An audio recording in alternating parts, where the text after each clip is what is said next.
Assalamualaikum warahmatullahi wabarakatuh. Perkenalkan, nama saya Masai Mutia dari Sarjana Terapan Keperawatan Poltekkes Kemenkes Bengkulu tingkat 3B.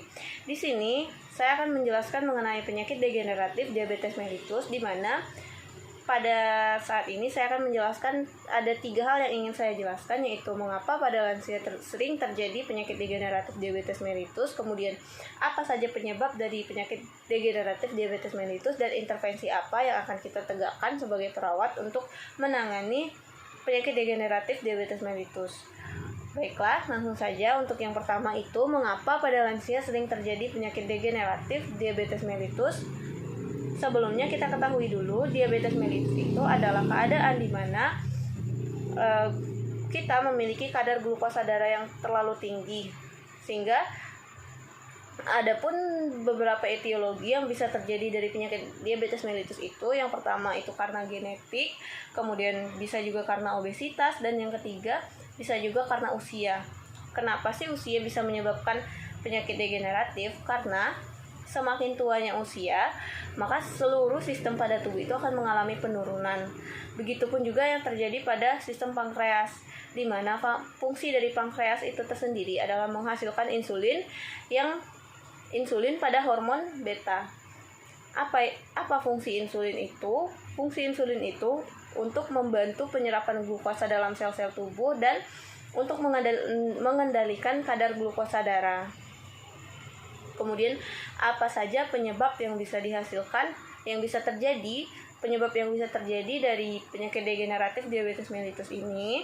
Ada beberapa penyebab, yaitu penyebabnya seperti serangan jantung, stroke, infeksi pada ekstremitas, kemudian gagal ginjal kronis. Kenapa 4 hal tersebut bisa terjadi? Karena tingginya kadar glukosa pada darah itu bisa menyebabkan kerusakan pada pembuluh darah. Semakin tinggi kadar glukosa darah bisa menyebabkan ketidakelastisan pada pembuluh darah, sehingga pembuluh darah yang tidak elastis itu akan lama-kelamaan akan mengalami penumpukan lemak dan banyak penumpukan yang lain, sehingga bisa menyebabkan pasien itu mengalami stroke dan gagal jantung. Kemudian karena ketidakelastisan pembuluh darah itu bisa menyebabkan ketidakefektifan perfusi pada ujung-ujung ekstremitas, sehingga jika terjadi luka pada ekstremitas itu akan mengalami penyembuhan yang lama. Kemudian kan tadi seperti yang sudah di awal saya jelaskan, bahwa semakin tua usia maka akan menyebabkan penurunan seluruh sistem tubuh, termasuk pada pembuluh darah. Semakin tinggi kadar glukosa darah juga dapat menyebabkan kerusakan pada pembuluh darah, itu pun termasuk pada pembuluh darah yang ada pada ginjal, sehingga bisa menyebabkan gagal ginjal kronis.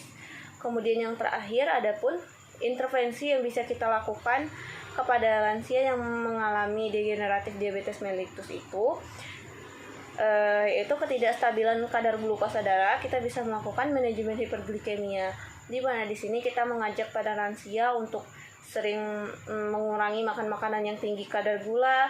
Misal lansia itu suka minum teh, kita edukasi untuk mengurangi jumlah gula pada teh yang sering dikonsumsi, teh atau kopi, roti-roti, dan mengajak lansia itu untuk sering melakukan pergerakan, sehingga tidak terjadi ketidakelastisan pada pembuluh darah pada lansia tersebut. Baiklah, itu saja yang bisa saya sampaikan. Mohon maaf jika ada salah kata. Saya akhiri. Wassalamualaikum warahmatullahi wabarakatuh.